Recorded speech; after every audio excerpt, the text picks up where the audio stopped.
Méthode et pratique de la prospective par les signaux faibles. Chapitre 13, un apport des signaux faibles, l'intuition. Là, c'est vraiment quelque chose qui, pour moi, est particulièrement important. C'est l'intuition. En fait, je m'étais dit d'ailleurs, j'avais mis ça dans un prologue d'un de mes livres, si j'avais un cours à donner, ce serait peut-être pas un cours de prospective, mais c'est un cours d'intuition. Comment laisser aller son esprit à des choses qui ne sont pas rationnelles, qui ne sont pas forcément émotionnelles, mais qui sortent totalement de l'esprit. Et je peux vous dire que cette méthode de travail que j'ai mis au point, je vous ai décrite sur cet effet domino, ces effets papillons, etc., pour noter les signaux faibles et les classer et voir les secrets cachés de la prospective, que j'ai montré dans le chapitre 12, eh bien là, c'est l'intuition.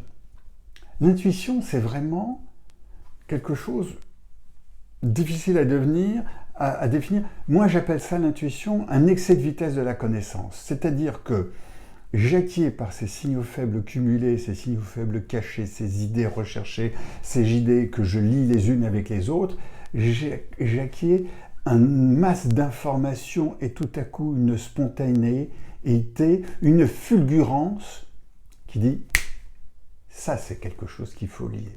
Je ne sais pas si c'est génial ou si c'est nul. C'est peut-être 9 fois sur 10 nul. Je n'en sais rien.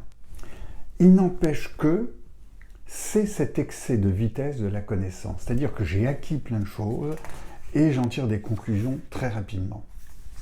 Et je vais prendre le cas d'un prix Nobel d'économie, Angus Deaton, un Américain qui, en 2015, a eu un prix Nobel d'économie parce que il avait détecté, comment ça s'appelait, les Américains blancs qui se tuaient.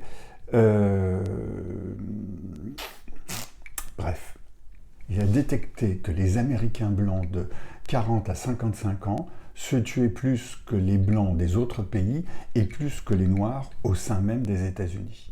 C'est-à-dire c'était des gens qui se sentaient abandonnés.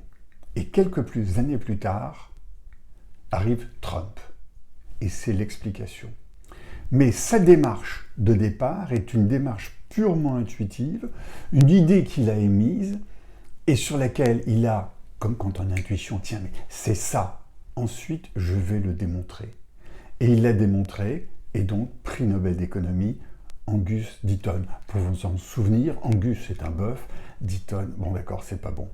C'est très mauvais, c'est pas drôle. Je repars en plongée. Chapitre 14 sera comment casser les habitudes et trouver d'autres idées. Une autre manière d'enrichir les signaux faibles. À bientôt.